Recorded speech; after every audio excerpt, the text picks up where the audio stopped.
मित्रांनो, दिल्ली विधानसभा निवडणुकीच्या निकालाकडे संपूर्ण देशाचे लक्ष आहे। 5 फेब्रुवारी रोजी दिल्लीत 70 विधानसभा जागांसाठी मतदान पार पडलं असून आज मतमोजणी होऊन निकाल जाहीर होत आहेत।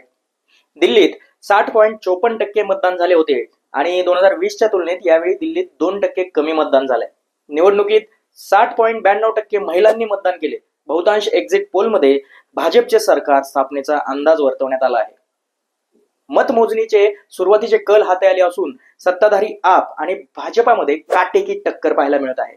मात्र आम आदमी पार्टीचे 3 प्रमुख नेते हे पिछाडीवर दिसत आहेत।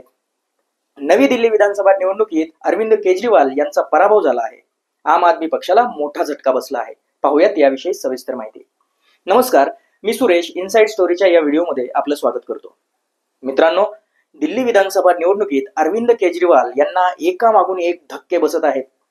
केजरीवाल यांच्या आपची दिल्लीतून सत्ता गेली आहे। 10 वर्षानंतर आपला सत्तेतून बाहेर जावं लागत आहे, तर भाजपला 25 वर्षानंतर सत्ता मिळाली आहे। या धक्क्यातून सावरत नाही तोच आपचे नेते उपमुख्यमंत्री मनीष सिसोदिया पराभूत झाल्याची बातमी येऊन धडकली। त्यामुळे केजरीवाल यांचं काय होणार अशी चर्चा असतानाच आता अरविंद केजरीवाल यांचाही पराभव झाल्याची बातमी येऊन धडकली आहे। आपसाठी हा सर्वात मोठा धक्का असल्याचं सांगितलं जात आहे। महाराष्ट्र विधानसभा निवडणुकीनंतर राजधानी दिल्लीत विधानसभा निवडणुका पार पडल्या। भाजप विरुद्ध आप अशा अटीतटीच्या लढतीत भाजपचा विजय झाला। नवी दिल्लीत भाजपने तब्बल 47 जागांवर मुसंडी मारली आहे, तर आम आदमी पक्षाला केवळ 23 जागांवर समाधान मानावे लागले आहे। विशेष म्हणजे निवडणुकीत काँग्रेसला भोपळाही फोडता आलेला नाही। त्यामुळे तब्बल 27 वर्षानंतर नवी दिल्लीत भाजपचे कमळ फुलले आहे।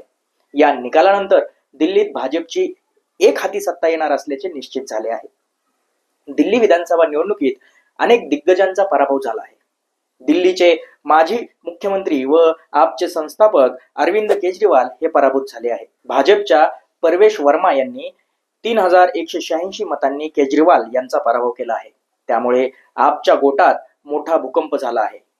अरविंद केजरीवाल यांच्या सोबतच मनीष सिसोदिया यांचाही पराभव झाला आहे। जंगपुरा मतदारसंघात भाजपाच्या तरविंदर सिंग मारवाहा यांचा 600 मतांनी विजय झाला आहे।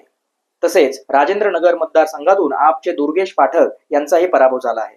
मनीष सिसोदिया यांनी त्यांचा पराभव मान्य केला आहे। जे जिंकले आहेत त्यांचं मी अभिनंदन करतो। नेमकं काय घडलं त्याबाबत आत्मपरीक्षण करू असं मनीष सिसोदिया म्हणाले। तसेच पराभवाच्या छायेत असलेल्या दिल्लीच्या मुख्यमंत्री आतिश यांचा विजय झाला आहे। त्या कालकाजी मतदारसंघातून विजयी झाले आहेत। आतिशी यांनी शेवटच्या फेरीत आघाडी घेतली आणि त्या 2700 मतांनी विजयी झाल्या। त्यांनी भाजपाच्या रमेश बिधुरी यांचा पराभव केला आहे।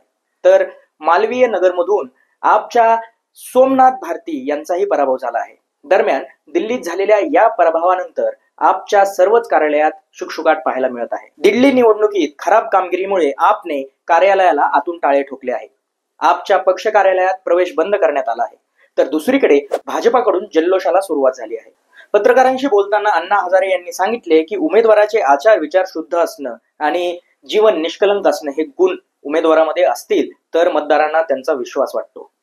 तो आमच्यासाठी काही करू शकेल असा विश्वास त्यांना वाटतो।